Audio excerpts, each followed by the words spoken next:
Hi folks, here is the video as promised for experiment 4, esters.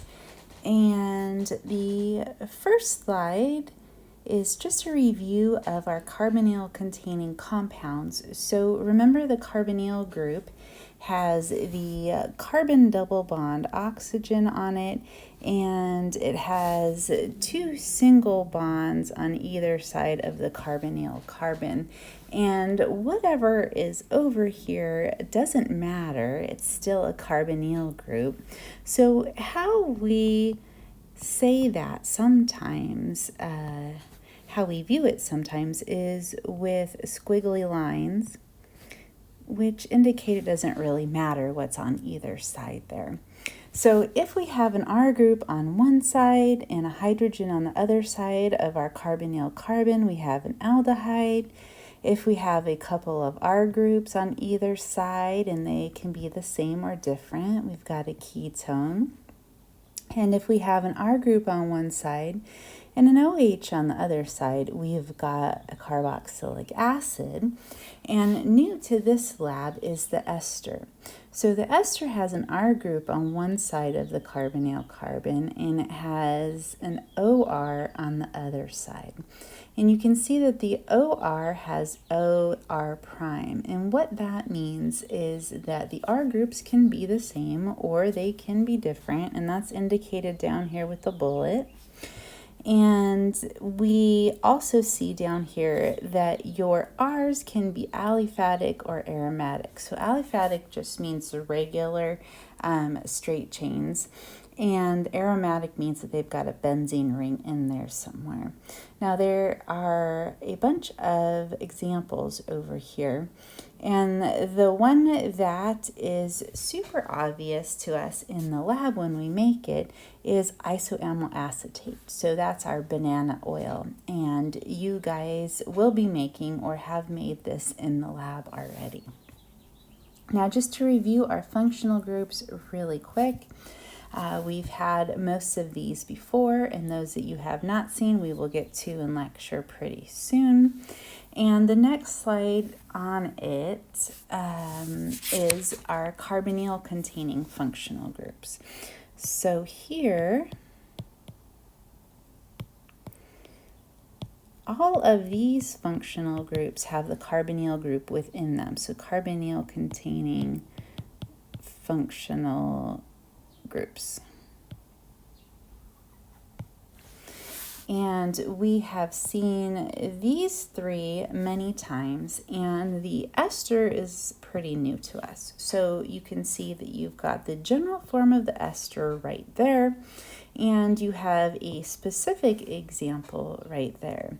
Now the next one listed, the amide, it looks like it would be pronounced amide or amide, but unfortunately this is chemistry, so we have to be a little bit difficult, and we pronounce this one amide. All right, so moving on to making esters. Now this slide right here has our general formula or general sequence of what happens when we make an ester. So we start with a carboxylic acid and an alcohol, and we react that in the presence of an acid catalyst, and that is going to give us our ester. Now the R that is on the right-hand side of the carbon is going to appear right here, okay, and that comes from the alcohol. And the R that is on the left-hand side of the carbonyl carbon, that comes from the carboxylic acid. So this R over here is this one right here. Also, the carbonyl part of the carboxylic acid is the same one in the ester. I just wanted to point that out, and if we look at the example at the bottom, we can see that we have butanoic acid, which is our carboxylic acid,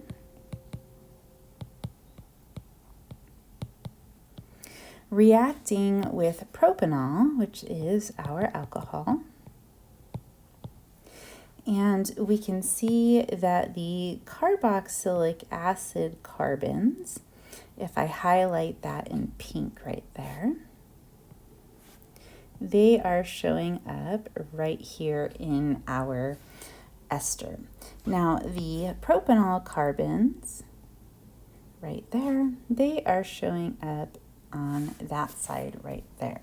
So the 3 carbons from propanol that I highlighted in blue right there appear here, here, and here. And the 4 carbons in the butanoic acid are there, there, there, and there. And I did not draw in all the hydrogens. You can do that yourself. So what we have on this other side is our ester. Now, the propyl part of the name propylbutanoate, that comes from the alcohol side, from propanol right there. And the butanoate part, that comes from the carboxylic acid right there. So the beginning of the name of an ester comes from the alcohol, and the ending part of the name of the ester comes from the carboxylic acid that we started with. And of course, the second product is the easy product, that's water. So when the carboxylic acid and alcohol get together in the presence of the acid, we get an ester, and in making that, we push out the second product, water. All right, so in the lab, you're using salicylic acid in 2 ways. Now, the first one is making oil of wintergreen or wintergreen oil, and we're using salicylic acid as a carboxylic acid. So I'm going to abbreviate salicylic acid as SA, so I don't have to keep rewriting it. So we've got salicylic acid here, and we're going to use it as a carboxylic acid.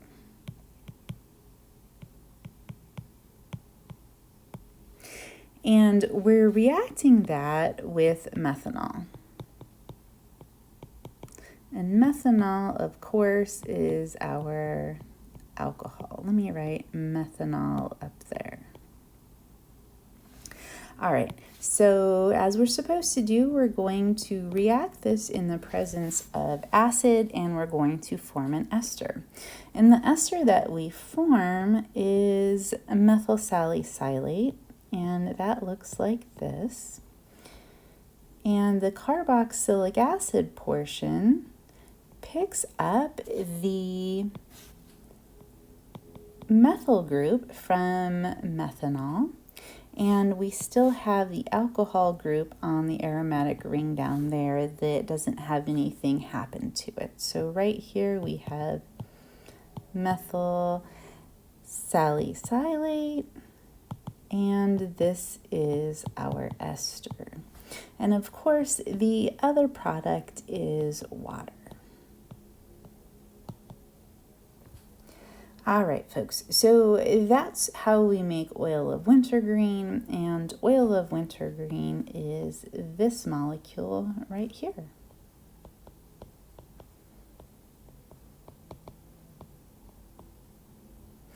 Now, the other way that we use salicylic acid is as an alcohol. So we're going to be using this part of the salicylic acid right down here, the alcohol part.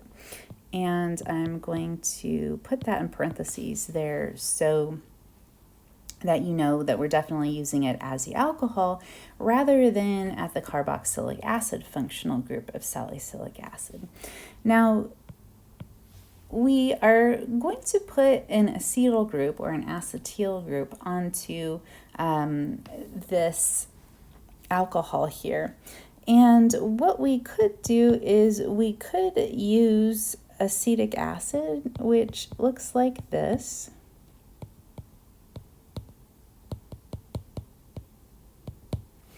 But we find that acetic anhydride works better. Now, our anhydrides aren't a functional group that we talk a whole lot about in 2B, but it does appear in a few places, and this is one of the places. So this one right here is called acetic anhydride. All right, so I'm going to go ahead and erase acetic acid, but just keep in mind that is what we can also use to get the to get the aspirin product that we're looking for. Okay, so we go ahead and we react those two things together. And let me go back and let me use black. Okay, so right here we're going to have our carboxylic acid functional groups stay intact. And what we're going to do is we're going to add an acetyl group, which looks like this, to the alcohol functional group of acetylsalicylic acid. So what we get is something called acetylsalicylic acid.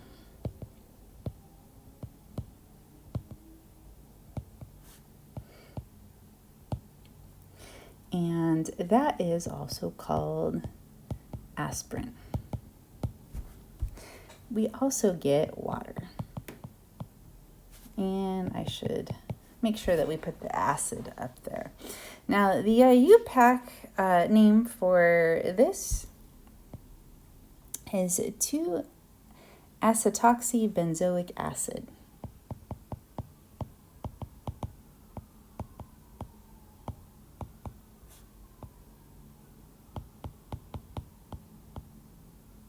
So if you were to look that up on the internet and go through a couple of websites, you would see that it should be 2-acetoxybenzoic acid there. And that is how you made aspirin in the lab. Also, the reaction, the mechanism for making oil of wintergreen is in your chapter 17 notes. And I mentioned that at the end of the lecture yesterday. So if you were there, you would have seen that. Okay, so moving on to this part right here. I am going to erase this so we can have a little bit more room to draw here. Okay, so what we did for making salicylic acid is we took this molecule right here, acetylsalicylic acid, just regular old salicylic acid, and we reacted it. Now, salicylic acid is a phenol, and remember, phenols contain the basic molecule that looks like this that is just called plain old phenol, all right? Now, if you attach anything else to the ring, it's called a phenol, and if you have a group of them, it's called phenols. Now, our salicylic acid is definitely a phenol because you can see the aromatic ring, you can see the benzene ring, and the OH group right there, okay? So when we react phenols with iron 3 chloride, we're going to get a violet color. So iron 3 chloride is iron 3, so the iron is Fe, and it has a positive 3 charge, and then you have 3 chlorides in there, each -1, okay? But I'm not going to draw those in there because what we're interested in is the iron 3. So a phenol plus iron 3 is going to give us a violet or a purple color. Now, what you're doing here is you're testing a positive control, a negative control, the aspirin that you made, and commercial aspirin. And the commercial aspirin is something that you would buy at the store, okay? And we're testing these things to see if we have leftover reactant in the sample. Now, the first test tube, so we have test tube 1 right here. We'll write that up here. Test tube 1. What we're going to put in there is we're going to put some water, and we are going to put some salicylic acid. So you know there's salicylic acid in there. And you are going to put iron 3 chloride. Now, if you have water in your test tube, you know you put salicylic acid in that test tube, and you know salicylic acid is in fact a phenol, and then you put a molecule in there or a compound in there that turns violet when it finds phenols, you should be thinking that this test tube is going to turn what color? Purple or violet, because you put a phenol in there and you put something that's going to test for a phenol. So this is going to turn purple. And the positive control should do that because it's showing you what a positive test looks like for this particular test. Now with test tube number 2, so we've got test tube number 2 right here. So I'll put test tube 2. What we have in test tube number 2 is again water, and we are going to put your aspirin in there, and we're going to test your aspirin with iron 3 chloride to see if when you did your reaction you had any leftover salicylic acid in there. Now, you guys are intro students and you're just learning how to do this and learning a lot of lab skills, and you haven't had years and years and years and tons of money to figure out how to get the reactions perfect like drug companies have. So you might in fact have a little bit of reaction there. You might have a little bit of your reactant still in your product. Okay, so a purple color, even if it's not a dark purple like the control, is still a positive. If you have nothing in there, okay, maybe you did an awesome job, right? So you're either going to put yes here or no, depending on what you see and what your observations are up there. All right, test tube number 3. Test tube number 3 is commercial aspirin. And in this tube, again, we're going to put water, and we're going to put some commercial aspirin.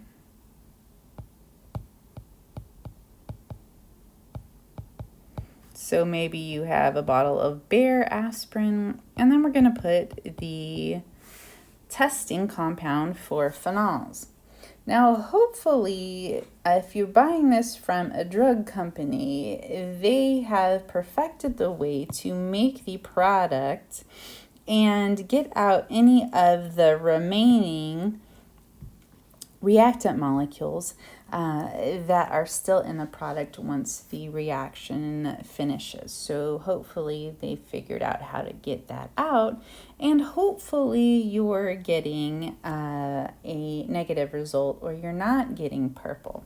But maybe they didn't do a good job and maybe you got just a little bit of purple in here. So that's going to dictate whatever your observations are here, whether you get a yes or no in this box right here.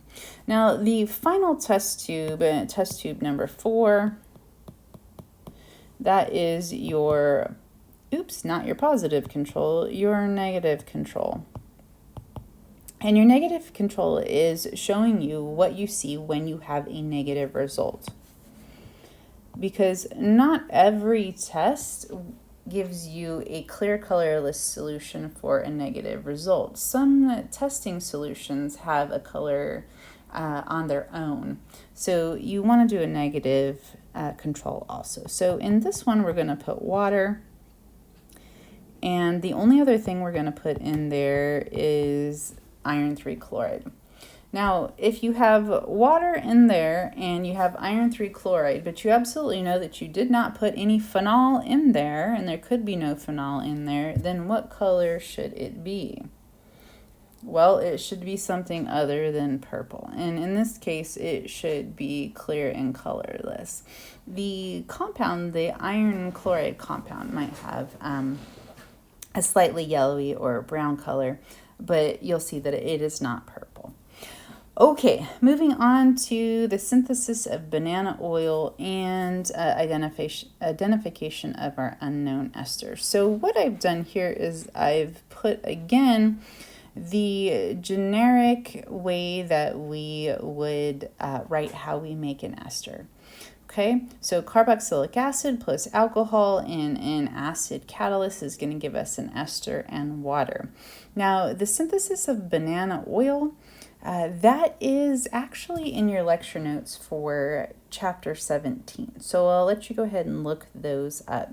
So how you're going to do the reaction for your unknown is this. So if you look at the report sheets for this part of the lab, what you'll notice is you are supposed to make observations about the smell of your carboxylic acid, about the smell of your alcohol, and about the smell of your unknown ester, and figure out what your components are from there.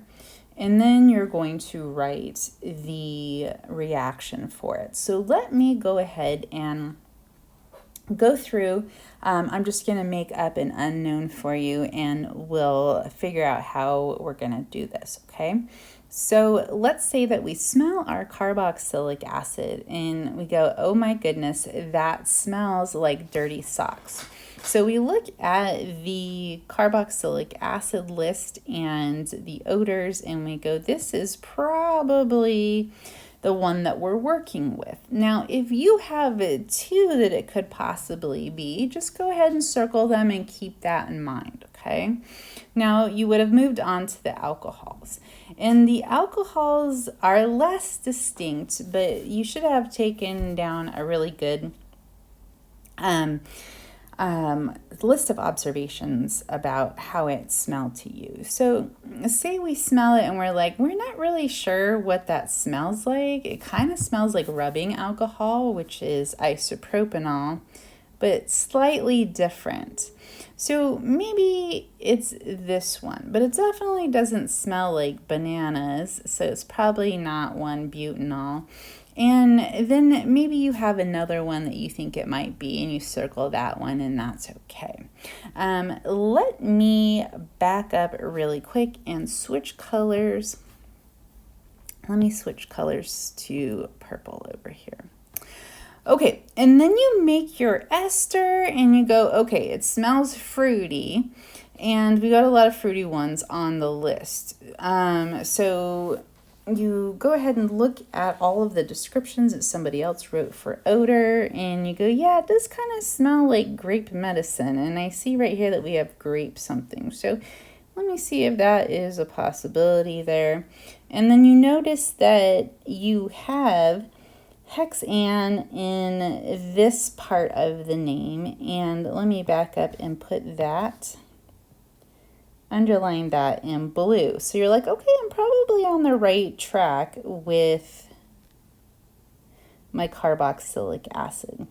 And then you see that you have propyl for the alcohol portion. And you're like, yeah, I was kind of thinking that it was 1-propanol right there. Okay.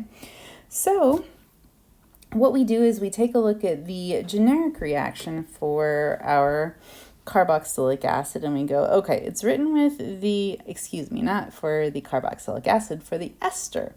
Okay, so we write the carboxylic acid first, which is hexanoic acid, and that looks like this. 1, 2, 3, oops, stop it, 3, 4, 5, 6, and then over here we're gonna put this. So we have our hexanoic acid, and we're going to add to that 1-propanol,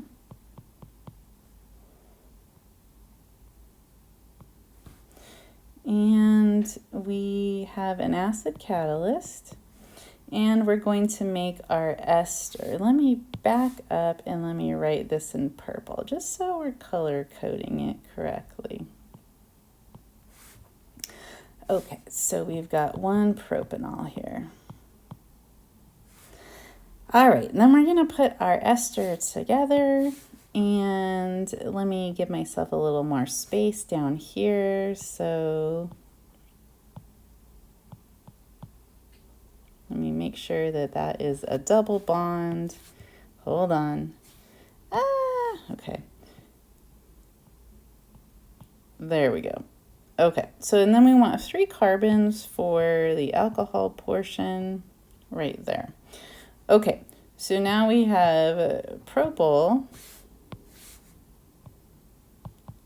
hexanoate, and of course we have our other product, water. So this is how we are going to identify our unknown, is by drawing the reaction for it. Now yours is going to be a little bit different, probably, because you might have a different carboxylic acid and alcohol, but that is how you do that.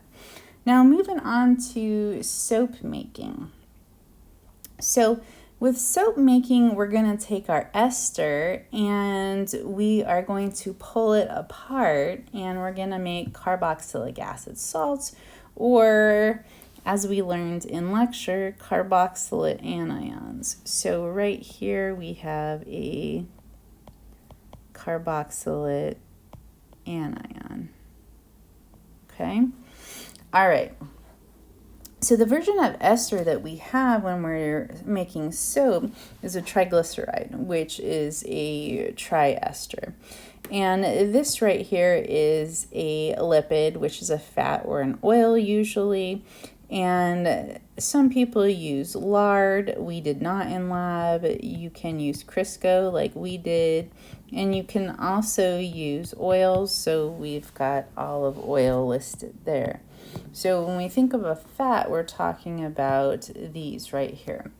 Now, the triglyceride, it can be pulled apart to make the carboxylate anion or the carboxylic acid salts with a base. So you can throw in sodium hydroxide or potassium hydroxide there, and it's going to pull the glycerol portion off. So notice how we have 3 of these guys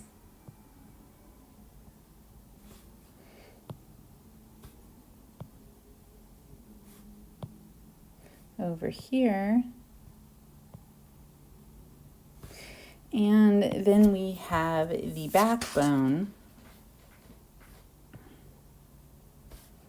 right here drawn over there, and it picks up OHs to make the glycerol, which is a trialcohol.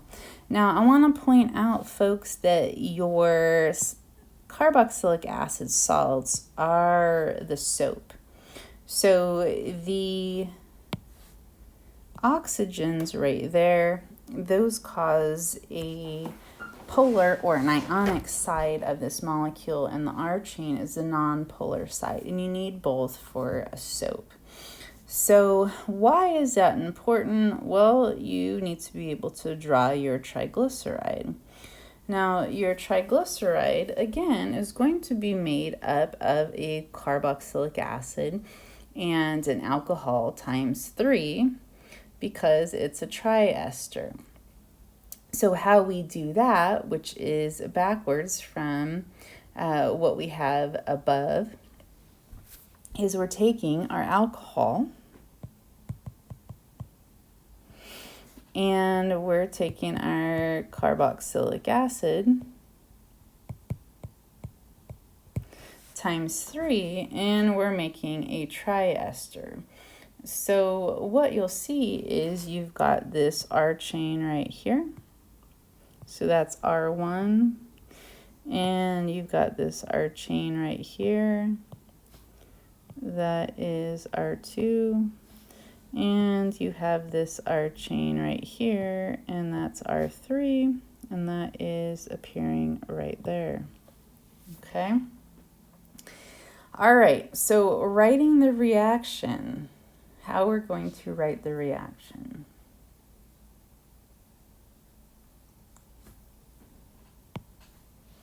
So right here it says glycerol.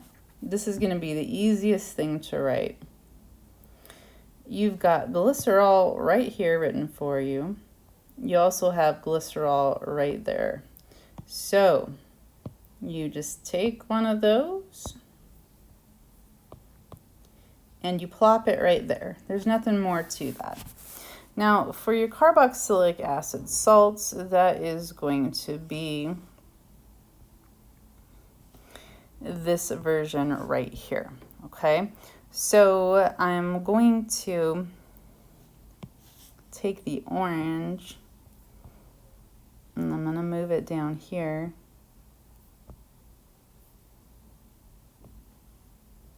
And I'm going to say, you're going to put it right there, but I'm also going to say, do not write R. You're going to write out the entire R chain.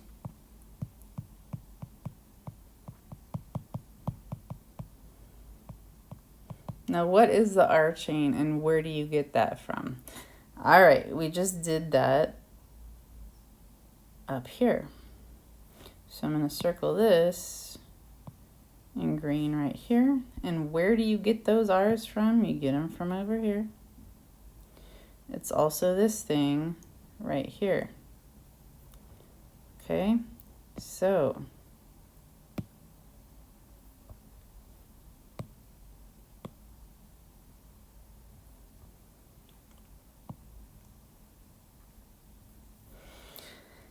and you are not going to write R.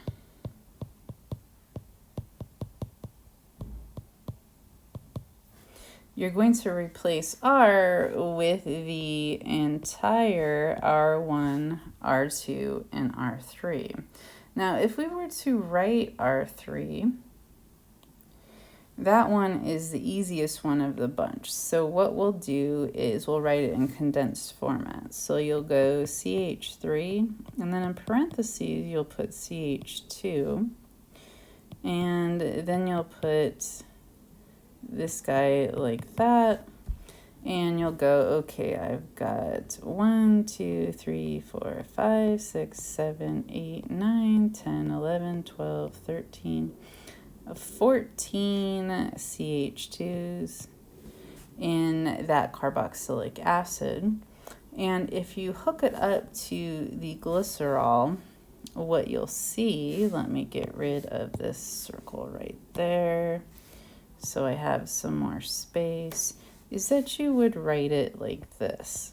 CH3 and then CH2, 14, and then you'd have the carbonyl carbon, and then you'd have the oxygen, and I am running out of space, and then you'd have the CH2 of your glycerol like right here, and it would go up to the next level, and we'll give ourselves some space and write the CH that's right here, and that's gonna go up to CH2, which is right here, and then this one is going to be bonded to something, and that something is the R2, this whole thing right in here.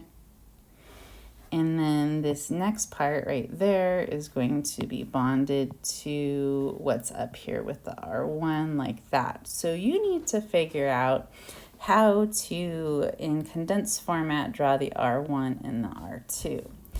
Whoo, that's a lot there. Okay, that is the end of this video, and hopefully that explains some things, and I will see you soon. Bye-bye.